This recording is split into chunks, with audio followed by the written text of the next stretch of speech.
ఈసారి చూడండి మేడం. ఈ చీర చూడు, బాగుంది కదా.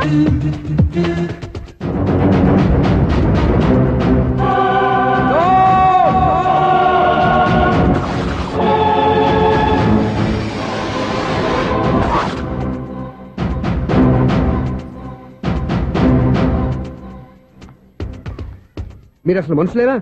ఇక్కడ ఇంతమంది ఆడవాళ్ళు ఉన్నారు, అక్కడ పసిపిల్లాడు బావిలో పడబోతుంటే ఎవరు పట్టించుకోరా? అయ్యో పిల్లాడు ప్రాణాలు పోతున్నాయని ఎవరు పరిగెత్తరా? చీరలో బట్టలు కొనుక్కోవచ్చు, తప్పులేదు. కానీ పిల్లలు ఏం చేస్తున్నారు, ఎక్కడున్నారు అని గమనించాల్సిన అవసరం మీకు లేదా? నేను ఒక్క క్షణం ఆలస్యంగా వచ్చుంటే మీ బట్టలు అతని ప్రాణాలు రక్షించేవా? మీ చీరలు అతని ప్రాణాలు పోసేవా? ఒక నిండు నూరేళ్లు బతకాల్సిన ఓ పసివాడి నిండు ప్రాణాలు ఒక నిండు బావిలో పడి.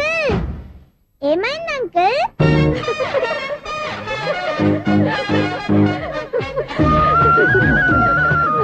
అయ్యో బాబు, అది క్లోజ్డ్ బావి, వాస్తు కోసం అలా ఉంచాం. అది క్లోజ్డ్ బావి అయి ఉండొచ్చు, కానీ సపోజ్ అది ఓపెన్ బావి అయి ఉంటే, అదే డెప్త్ బావి అయి ఉంటే, ఆ పిల్లాడు చెవును అరిచి లోపల పడిపోయి ఉంటే?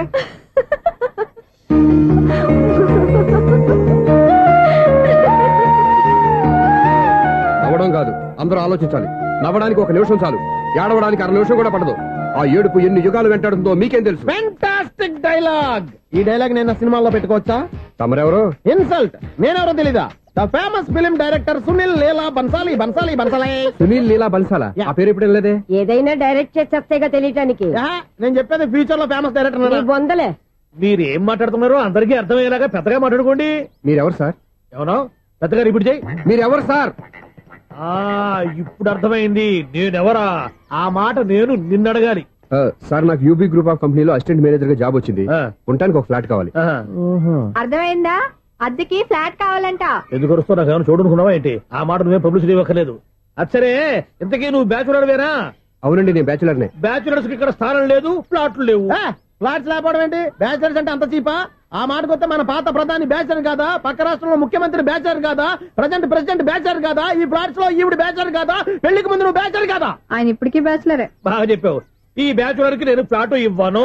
ఈడిచ్చిందంటే రాఘవేంద్రరావు లాంటి డైరెక్టర్ కి, జంజల్ లాంటి రైటర్ దొరకవు. పదమా రూమ్ లో ఉంది కానీ లగేజ్ అక్కడ. అక్కడ తీసుకురా.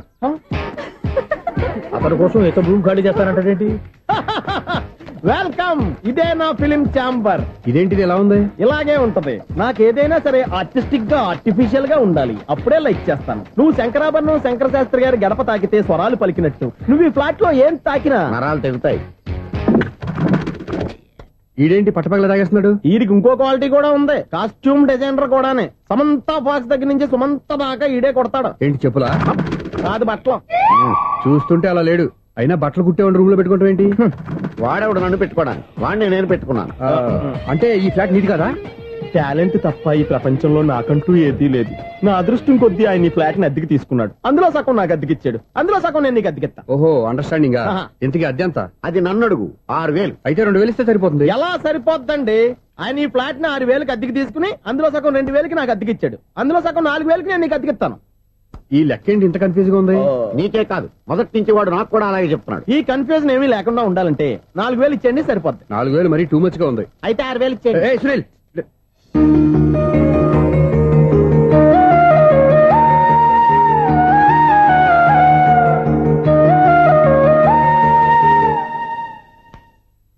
చీకటి పడిందంటే ఊళ్ళో లైట్లు నిలిగితే నా కంటిలో లైట్లు ఆరిపోతాయి. నా కర్మ కొద్దీ ఈ వాచ్మెన్ ఉద్యోగం తప్ప వేరే ఏవి దొరకలేదు. రేచీకటి అని చెప్పారనుకో, ఉన్న ఉద్యోగం పోయి బతికే చీకటి అయిపోద్ది. అసలు ఇంతకీ లైట్ వెలుగుతుందా లేదా? అబ్బా, చెయ్యి కాలితే కాలింది, బలుబు వెలుగుతుందని మాత్రం తెలిసింది. అమ్మో, ఈ బలుబు ఉంటే చాలా డేంజర్. ఎవడెళ్తున్నాడో ఎవడొస్తున్నాడో తెలియదు. ఈ బలుబు ఆరిపోతే ఎవరు అని అడగొచ్చు. చిన్నప్పుడు ఎప్పుడో కృష్ణాష్టమి కొట్టాను ఉట్టి, ఇక్కడ ప్రతి రాత్రి కొట్టాల్సి వస్తుంది. Super star Krishna. ఏంటి చెడ్డి చొప్పుడు లేకుండా లేట్ అయిపోయింది? అమ్మయ్య, ఇప్పుడు ఏదో వచ్చినా పర్లేదు. ఏంటయ్యా సడన్ గా బల్బు ఆరిపోయింది? వచ్చేసారా సెక్రటరీ గారా? బలుబు ఆరిపోలేదండి, పగిలిపోయింది. ఏంటో చీకట్లో సరిగ్గా వినిపించట. చీకటికి వినపడడానికి సంబంధం ఏంటండి బాబు? కాదులే, కొంచెం బాడీ వీక్ గా ఉంది, కాస్త పెద్దగా చెప్పు. బల్బు హై వోల్టేజ్ వాళ్ళు పగిలిపోయిందండి. ఎంత హై వోల్టేజ్ అయితే మాత్రం రోజు ఇక్కడ ఈ బల్బే పోవాలా? అదేదో ఎలక్ట్రీషియన్ నడక వాచ్మెన్ నన్ను అడుగుతారేటి? సర్లే, చీకట్లో నీకేం ఇబ్బంది లేదుగా? ఈ టైంలో వెళ్తుల్లో ఉండడం ఇబ్బంది. అమ్మో, ఏదో కారు వస్తుంది.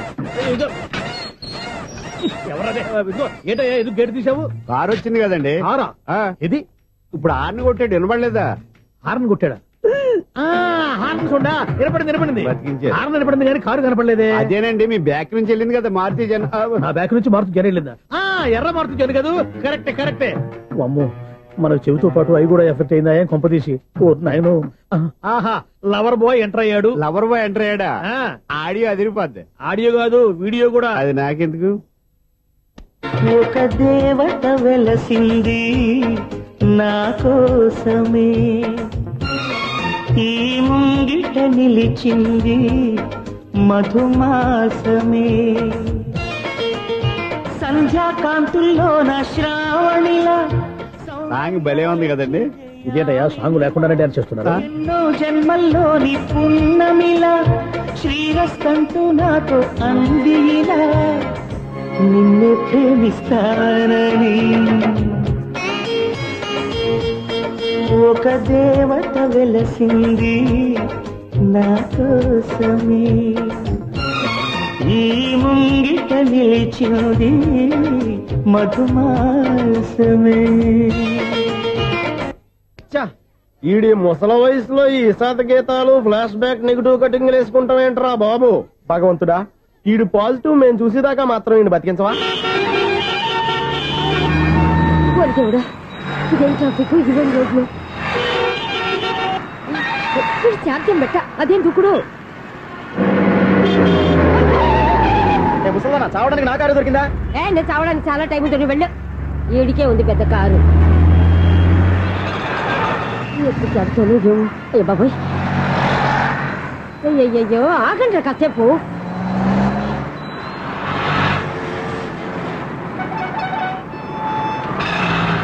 అమ్మయ్యా గండం గట్టెక్కి పిండం బయటపడింది. ఒకప్పుడు ఈ రోడ్డు మీద సైకిల్ కూడా కనపడేది కాదు. మళ్ళీ ఈ రోడ్డు దాటి వెళ్తూ నా వల్ల కాదు. ఎందుకు కాదు? చిటికేసే లోపల రోడ్డు దాటించేస్తాను. అబ్బా ట్రాఫిక్ ఎక్కువ ఉంది కదా. అది అలాగే ఉంటదిలే. నీకెందుకు 2 నిమిషాల్లో ఇటు నుంచి దాటించేస్తాను కదా. ఆగరా. ఆగను. అబ్బా నా మాట వినరా. వినను. నువ్వేమైనా సీతయ్యవా? కాదు నా పేరు సూర్య. మరి సీతయ్య ఎవడి మాట వినడంటారే? ఆయన బ్లడ్ గ్రూప్ పేర్లే. వద్దరా నువ్వు. నువ్వు అరమ్మక దింపరా నన్ను. చెప్తే వినరా. ఒరే దింపరా. హ్యాపీనా? నువ్వు ఉండయ్యా బాబు నాకు ఆయాసం వస్తావు. పర్వాలేదు నాకేం ఆయాసం లేదు. మీరేం థ్యాంక్స్ చెప్పక్కర్లేదు. ఏమండి బామ్మగారు పాపం రోడ్డు క్రాస్ చేయడానికి ఇబ్బంది పడుతుంటే నేనే అటు నుంచి ఇటు తీసుకొచ్చాను. మనంతా helping nature, helping tendency. Okay bye బామ్మగారు. Bye bye. ఓరి విడి దుంపదగ్గ నన్ను నిలువున ముంచాడు కదే. ఏమైంది ఐసు? ఎందుకు ఏడుస్తున్నావు? ఏమైంది ఏమిటి? ఎంతో కష్టపడి ప్రాణానికి తగ్గించి రోడ్డు దాటితే ఏదో పెద్ద హెల్ప్ చేస్తున్నట్టు నన్ను ఎత్తుకొని మళ్ళీ తీసుకొచ్చి ఇక్కడ పడేసి హెల్పింగ్ హ్యాపీ అనా టాటా బై బై అని చెప్పి వెళ్ళిపోతున్నాడు. అయ్య బాబాయ్ ఎంత ట్రాఫిక్ లో మళ్ళీ ఎలాగే నేను రోడ్డు దాటేది? ఐసు నువ్వేం బాధపడకు, రోడ్ నేను దాటిస్తాను కదా. హలో మన అపార్ట్మెంట్స్ లో అందరికి మైక్ టెస్టింగ్ 1 2 3 4. ఏంటయ్యా అప్పుడే మొదలు పెట్టావా పాటలు? పాటలు కూడా పాడుతున్నాడండి. మైక్ టెస్టింగ్ చేస్తున్నాం ఇక్కడ. అదే అడుగుతున్నాను ఇప్పుడు పాటలు అవసరం అని. అరే మళ్ళీ పాటలు అంటారు. ఆ చెవిటోళ్ళు కానీ చెప్పచ్చు కానీ మీకు చెప్పడం కష్టంగా ఉంది. సర్లే ఆ మామిడాకులు తీసుకెళ్ళి మండపానికి కట్టు. రే వాడు చేసే పని వదిలిపెట్టి వేరే పని చెబుతావు. ఇదిగో ఆ మామిడి ఒకరు మండపానికి కట్టు. ఏం చెప్పింది కూడా అదే. నువ్వు అదే చెప్పావా? ఏదన్నా చెప్తే సెక్రటరీ ఏం చెప్పాలి? నువ్వుగా చెప్పేది. రే నువ్వే బయటికి వెళ్ళి సాయంత్రం 7 గంటలకల్లా హరిదాసు తీసుకురావాలి. పగలు ఎన్ని పనులన్నా చెప్పండి, అంతే. 6 తర్వాత చేయను. ఎందుకని? గేట్ దగ్గర ఎవరు ఉంటారు? అది ఎవరన్నా పట్టుకుపోతే. అంటే నువ్వు గేటు కాపురం ఉన్నావా అపార్ట్మెంట్ కాపురం ఉన్నావా? అది కాదు.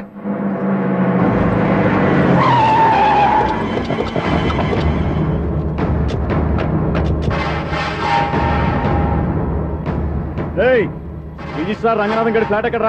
రిజిస్టర్ బుక్ నా దగ్గర ఎందుకు ఉంటుంది? ఆఫీస్ లో ఉంటుంది. ఏమండి ఆయన కొట్టద్దు. రిజిస్టర్ గారు 2nd floor 206 లో ఉంటున్నారు. వెళ్ళి వాడిని లాక్కరండి రా.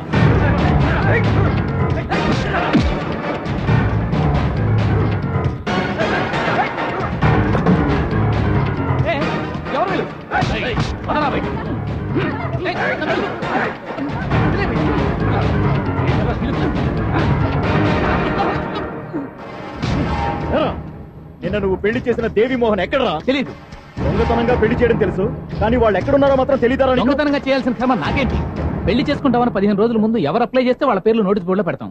అపోజిషన్ రాకపోతే లీగల్ గా పవర్ తో పెళ్లి చేస్తాం. పెళ్లి చేయటమే మా బాధ్యత. పెళ్లైన తర్వాత వాళ్ళెవరో ఏంటో మాకు అనవసరం. ఓహో 15 రోజుల ముందు అప్లై చేసుకుంటే నీ పవర్ తో లీగల్ గా నువ్వు పెళ్లి చేసేస్తావన్నమాట.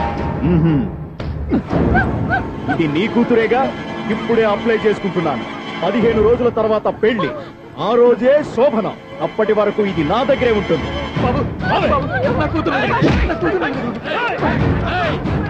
అడుగు ముందుకేస్తే తలకాయలు పుచ్చకాయలు లేచిపోతాయి.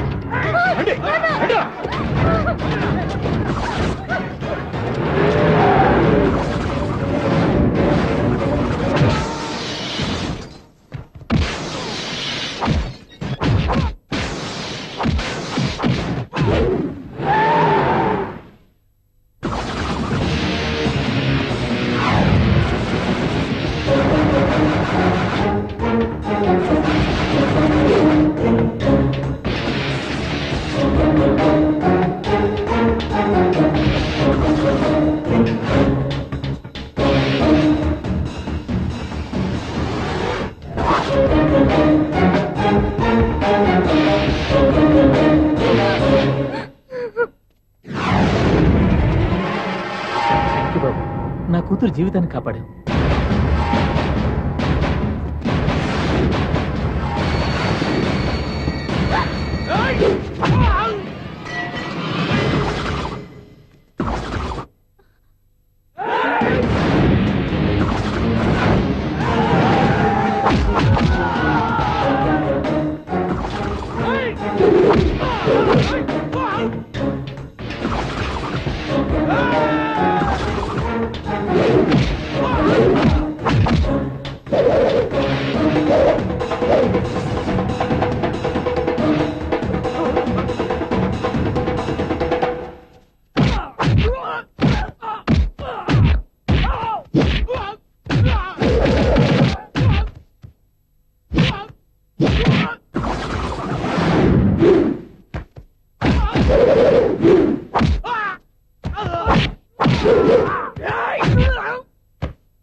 మళ్ళీ కొట్టేవయ్యా ఇంతమందిని సౌండ్ లేకుండా.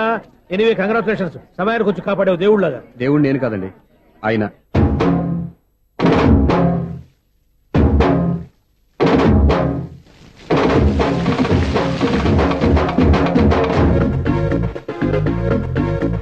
వినాయక వినాయక వినాయక, ఈ లోకమంతా ఏలుకునే ఓ నాయక.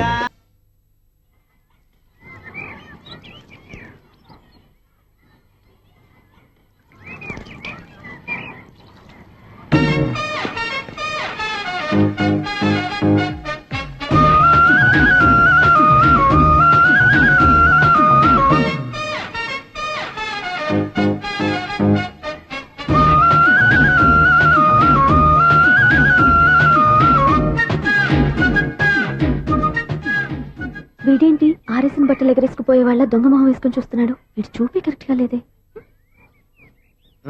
అలా చూడొద్దే. ఏ కళ్ళు పోతాయా? లేదు, ఆ పిల్ల తీసేస్తది. ఏయ్, ఎంతో మంది లవర్స్ కి ధైర్యం చెప్పి హెల్ప్ చేసిన వాడివి, నన్ను భయపెడతావేంటి?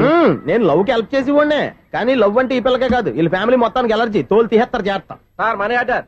అదిగో చూడు, నేను చెప్తే నమ్మవు కదా, ఇప్పుడు నీకే అర్థమైపోద్ది. సార్ మనీ ఆర్డర్ వచ్చింది, మళ్ళీ వెనక్కి పంపించమంటారా? అడగాల్సిన అవసరం లేదు. రిజిస్టర్ లెటర్ ఉంది, ఇక్కడ సంతకం పెట్టండి.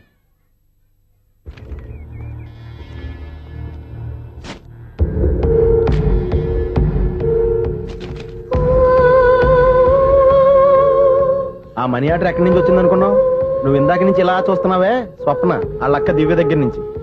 ఆ అమ్మాయి ఎవరినో ప్రేమించింది, వాళ్ళ నాన్న దగ్గరికి వచ్చి పెళ్లి చేసుకుంటానని అడిగింది. కామన్ గానే మాస్టర్ ఒప్పుకోలేదు. దాంతో అమ్మాయి అతను పెళ్లి చేసుకుని హ్యాపీగా సెటిల్ అయిపోయింది. కానీ ఈ కుటుంబం ఏ ఇబ్బందులు పడకూడదనే ఉద్దేశంతో ఆ అమ్మాయి ఉద్యోగం చేస్తూ నెల నెల ఇంటికి మనీ ఆర్డర్ పంపిస్తుంది. ఈయనేమో అమ్మాయి ఎప్పుడో చేసిన పనికి ఇప్పటికి కూడా మండిపోతా మనీ ఆర్డర్లు వెనక పంపించేస్తున్నాడు. అలాంటి ఇంట్లోకి నువ్వు ప్రేమ పేరుతో ఎంటర్ అవుదామని చూస్తున్నావు. నిన్ను కూడా లెటర్స్ సించేస్తారు జాగ్రత్త. నా మాట నీ అమ్మాయిని వదిలేసుకో, నీకు ఇంకొక అమ్మాయిని ఎత్తి పెడతాను. నేను ఎలా కనిపిస్తున్నాను? చాలా అందంగా ఆరోగ్యంగా కనపడుతున్నావు బాబు. నువ్వే ఇబ్బందుల్లో పడకూడదనే ఉద్దేశంతో చెప్తున్నాను. నా మాట ఏంటేను, లేదా నీ కర్మ.